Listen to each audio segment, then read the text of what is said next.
আজকের সকালটা শুরু হলো আমাদের ব্রেকফাস্টের গল্প থেকে।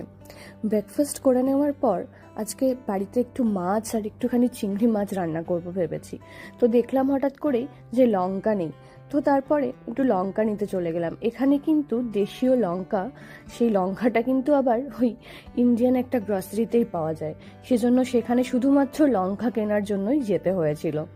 লঙ্কা কেনার পরে দেখলাম পাশে একটু মেথি শাকও আছে, বেশ সুন্দর আর একেবারে তাজা। তো আলু মেথি আমরা প্রায়ই করে খাই, তো সেই জন্য লঙ্কা আর মেথি শাক কিনে বাড়ির দিকে রওনা হলাম। বাড়ি ফিরে এসে দেখি অভি সুন্দর করে নুন হলুদ মাখিয়ে রেখেছে।